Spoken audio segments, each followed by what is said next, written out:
Hello everyone, happy Sunday to all. So this morning, I am going to share with you about my testimony sa kamaayo sa Ginoo sa akong kinabuhi. Nahitabo ako ang wedding. Pasalamat pug dako sa Ginoo tungod kay dito bag niya akong pag-ampo. Ako yung prayer request is ang tagaan ko naog ka ng wedding package. First week sa June is nagsimba ko. Nga naman to sa wali ni Pastor Ninong na nakay pangayon sa Ginoo. Mag-ampo kay na sig balik-balik ka. So mo to kung gipangay sa Ginoo nga without Lord no kay masawain ko na sig balik-balik na mura na pug gagawin ko.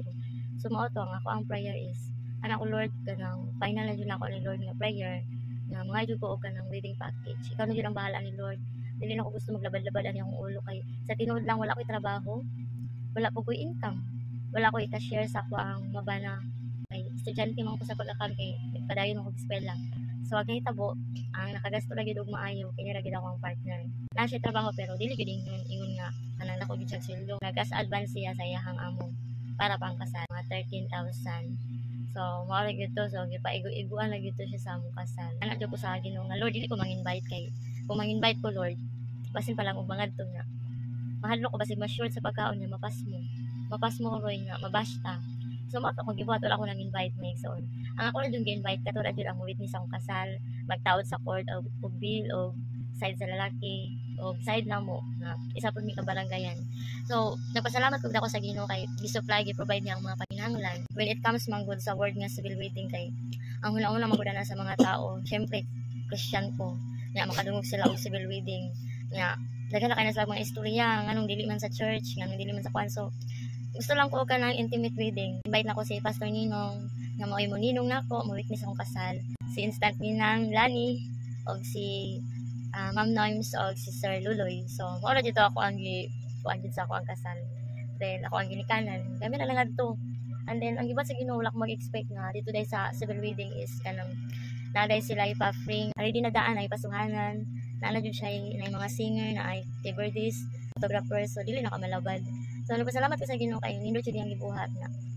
Pag-abot pud sa venue, wala po ko nag-expect nga sa amo aday gikuha nga paluwagan sa food na mong gikuan kay na siya free nga kanang decor nga ingon ato pud kanindot. So wala po ko magdaom atong ingon ato kanindot ang decor niya. So happy na ko bisag ingon ato kay na-enjoy man pud namo. Salamat ko sa Ginoo kay sobra-sobra gyud ang pagkaon, wala jud napasmo, wala jud nagkilak. Nagpanubra gyud ang pagkaon. So nagpasalamat pud ako sa Ginoo kay ihang gitubag akong pag-ampo. O mga to mga kaigsunan ako ang ipasalamatan ng Ginoo sa tanan tungod kay siya nagpabilin nga maayo sa akong kinabuhi. Tinuod jud tong giwali ni Pastor Nino nga once nga kanang moampo ka mayon mo sa iya ang solusyon ang Ginoo jud ang magapamuhat basta nalan jud kay invest sa Ginoo na jud kay harvest. So mo to siya mga kaigsunan nga happy kay ko nga success ang mo ang kasal ni Limar. Alam may makaana dira tungod kay alam man trabahoon gud ako ang partner karong ugma karong Lunes o mga igsoon. Gusto ta ko mo ana dira face to face kay para magpasalamat sa Ginoo musimba sa amo ang kanya kay di naman din matabang kay nakaka-advance naman siya og 13,000 nagasto na nagamit na wala na nabilin. So mga to mga igsoon na dayon jud ta mga lagad sa Ginoo kay dili jud kabigoon ni Lord. Once nga best friend nato si Lord, siya jud ang katigam sa imuha kung unsa iyang ihatag sa imo. So mga to ako ang prayer request na tagaan ko niya og wedding package. Ihatag jud ni Lord ang wedding package. Then thank you kaayo sa support sa mga prayers mga kaigsunan. So salamat kaayo og mao ra to akong ika-testimony.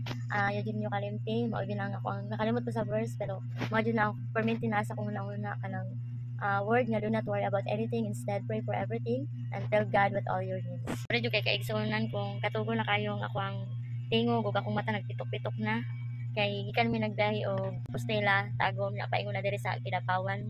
So nala ko diri sa balay sa ako ang partner o kay mao may giingon nga ang babae mo uban man gyud no. So mo to siya makaigsonan o dalay ko ng Dios. God bless us all.